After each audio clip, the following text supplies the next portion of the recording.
20 майда Кыргыз Улуттук университетинин чоң жыйындар залында дин жана билим аталышындагы илимий практикалык конференция өткөрүлдү. Эл аралык деңгээлде уюштурулган илимий иш-чара профессор Толкун Омурованын 80 жылдык юбилейине арналган. Конференция социалдык гуманитардык илимдер факультетинин дин таануу жана теология кафедрасы тарабынан демилгеленген. Коомдо канчалык азыр тез арада өзгөрүүлөр жүрүп атканын биз жакшы билебиз. Азыркы учурда бул теманын актуалдуулугу жөнүндө мен ойлойм, ушул конференцияда терең ойлор айтылат. Анткени билим берүүдөн дин таанууну же болбосо дин изилдөөнү, динден жанагыдай алып аткан таасири коомго канчалык маанилүү болуп атканы жөнүндө ойлорду биз деле ушул азыркы учурда актуалдуу нерселерге катышып, өзүбүздүн миссиябызды бул тарабынан кайрадан карашыбыз керек деген ойлор жаралып жатат да. Мына дин маселесине келгенде өтө акыркы жылдары дегеле дин маселеси, дини философия, анан дини бүт ырым-жырым, дини сабаттуулук, анан дини билим берүү. Же болбочосо билим берүүдөгү диндин ролу, же диндеги билим берүүнүн ролу. Мына бул өтө чийлешкен, татаал, анан бүгүнкү күндө чечүүгө биринчи орунда турган чечүүчү маселенин бири.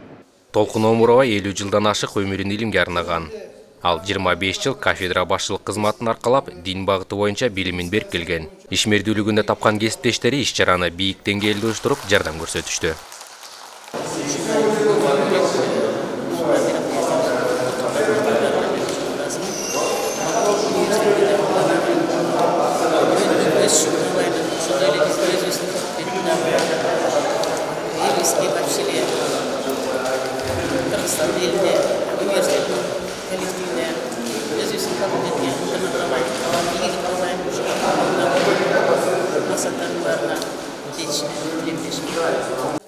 Илимий конференцияга профессордук окутуучулук курам жана студенттерден тышкары Толкун Омурованын илимден тапкан достору жана бүтүрүүчүлөрү келишти. Алар мааракесин куттуктап, эмгектерин, илимге кошкон салымын белгилешти. Айткым келет Омурованды. Абдан керек болсо өзү мурун ушу илимде орус тилди деле жакшы билген эмес, бирок ушунчалык тырышчаак, ушунчалык өзүнө бийик талаптарды коюп, ушунчалык өзүнүн мындай бир өзүн өзү изилдеп, өзүн өзү жакшы тарбиялаган, өзүн өзү мындай бир башкарганга мүмкүнчүлүктөрү чоң адам деп, чоң инсан деп эсептейм. Илимий иш-чарага билим берүү жана илим министрлигинин өкүлдөрү да катышып, министрдин орун басары Уланмамбет Акунов куттуктады.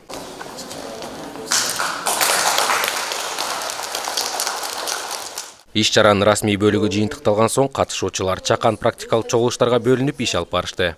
Самара Кенжебекова, Эрлан Токтобек уулу, Бала Сагын ТВ.